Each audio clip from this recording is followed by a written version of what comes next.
It's here. The Ray Merriman Forecast 2025 audiobook is now available for sale. And I can say with 100% confidence, knowing how astrology works, I would not want to enter 2025 without the information in this book. And that's how important I feel it is for you. Learn about the Aries vortex, the new era, AIRA, and Ray's incredible insights into 2025 and beyond. To order yours, go to the top of hightimelinebooks.com, and it will link you directly to the book.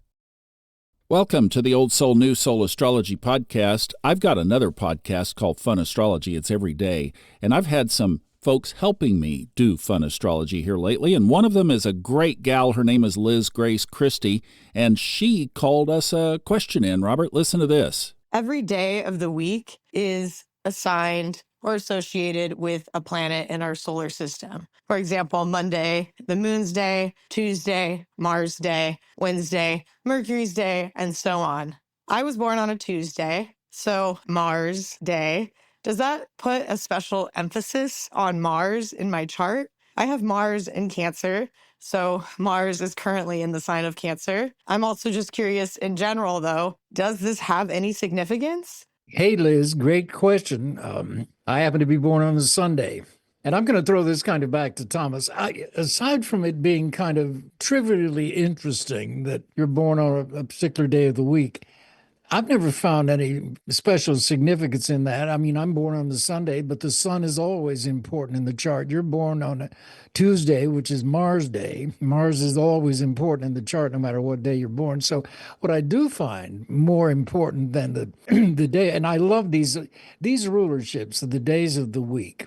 They actually go back to Hellenistic or Greek astrology, but before that, they go back to Babylonian, and before that, Sumerian astrology. And we know so little about Sumeria, but it's fascinating if you do some research about what little we do know about Sumeria and what it was and how it rose and how it fell.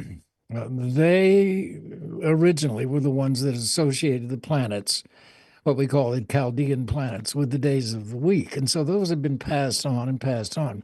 More important than knowing what the ruler, the planetary ruler of the day of the week you were born, I think, is what planet rules the ascendant.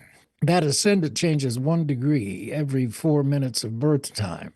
And the ascendant, as you know or should know, becomes your chart ruler or your life ruler. The planet that rules your ascendant becomes your life ruler. So if you have, as I do, Capricorn rising, my life ruler is Saturn, but you can narrow it down and get more specific even than that. You can take the decanate of your ascendant. Every sign can be divided into 10-degree segments, 3 10-degree segments. So the first decanate, the second decanate, the third decanate, and each one of those has a different sub-ruler. You can go even further back to the Arabian astrologies to go to the Duad, which is a 2.5-degree division. So you can get a lot of information by the ruler, the planet that rules your ascending sign, the planet that rules your ascending decanate, and the planet that rules your ascending Duad. Those 3 combined become your chart rulers, especially the planet that rules your ascending sign. And that, to me, is more important than the planet that rules the day of the week. So now I toss it back to you, Thomas. What's been your experience with all that? Well, I'm still at that point, I think, in my astrological journey where I probably have not, I definitely have not honed in on the system as much as you have, which you took care of all this back before Nixon resigned. But he's taking a sip of coffee there, but he didn't spit it out. Never mind. But, okay, so, prove it in our life, right? So I was born on a Friday, and that's Venus, and that's money, which has been a struggle. You would think I'd be the world's second richest man, right? Next to Elon. No. And then obviously the various things around love and relationship have been a struggle. Now, here again, this is what you're saying. I think you get it. Does that cover it, or the fact that Uranus is in the 2nd house and Saturn is in the 7th house? That would also explain it. So you can find it in other parts of the chart.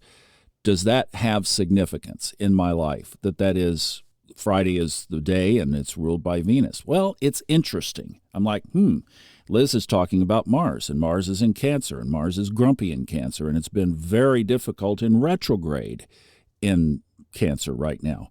The first day that it went into retrograde in Cancer, Mars, the United Healthcare CEO was shot. We had the election during Mars in retrograde. We had the news that's just affecting us right now, a plane crash and a helicopter. I mean, these things, these news events have happened, and I think everybody is in some degree pointing back to Mars being in Cancer, also being across the chart from Pluto, which we've talked about being transformative. So does the fact that Lizz might be experiencing some of these challenges related to Mars, is that more so the fact that Mars is sitting across from Pluto and that everybody has been feeling a lot of tension and pressure right now? It seems to be almost universal. Or is that because Mars is a little bit amplified because she was born on a Tuesday? These are really good questions. And I will say this too. I met Lizz when she sent me an email to the Fun Astrology podcast, and she pointed out something about Ophiuchus becoming the 13th constellation. And she loves to explore the feminine goddesses, the asteroids. And I just thought, you know what? She's millennial. She's very hip and contemporary. She lives in Portland. She is an artist. She uses clothing and her body, her adornment, as her palette. And she thinks in a world, Robert, quite honestly, that's a little different from you and me. And when she sent me that email, I thought, you know what? This young lady is onto something. And we older guys, you know, I mean, look, I hang around with you and Ray Merriman and Steve Forrest and me. We're all kind of, you know, an age bracket that is up there on the scale. Here's somebody who's coming into this space, and she's got a message and some insights that I think we need to take a look at. So with that, I've embraced Lizz's astrology career, and that's why she's on Fun Astrology on Tuesdays with us right now. And plus, since she's born on a Tuesday, Mars Day, action. Yes.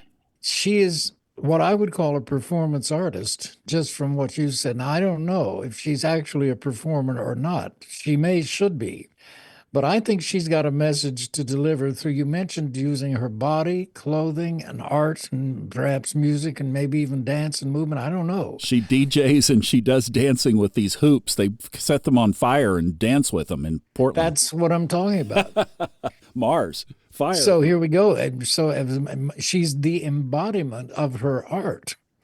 And this may include things like body decorations, tattoos, piercings, and so on. I don't know. Oh, yeah, for sure.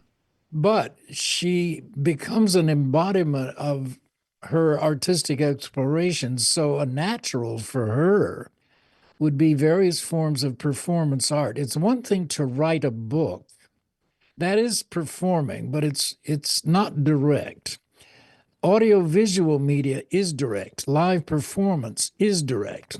So Lizz, instead of a painter or a photographer having a showing at a gallery, she would be producing something like a mixed media performance at a gallery, which might include audiovisual, music, sound, dance, body paintings, body painting children's hands. You know what am I trying to think of? The Hindus do with the Hindu hand painting. It's not it starts with a G, the name for... In Bible school, we called it finger painting. Yeah, didn't we? No. Now, these are those elaborate Hindu paintings that they do with ochre. I can't remember the name of the pigment that they use. But anyway, she is a performance artist. And Mars is the sign of action. So the more she puts herself out there directly, and especially in collaboration maybe with some other artists, and then this exploration of the divine feminine, that's a whole arena that she could, I hate to use the word capitalize on, but that's what it is. You know, capitalization is really about money and values. So if she values her art expressed through herself, other people will also value it and will pay to see it. And this can include even scripting that incorporates her performance art, her body and dance and music and on and on and on in a semi-scripted performance that maybe, who knows how long it lasts.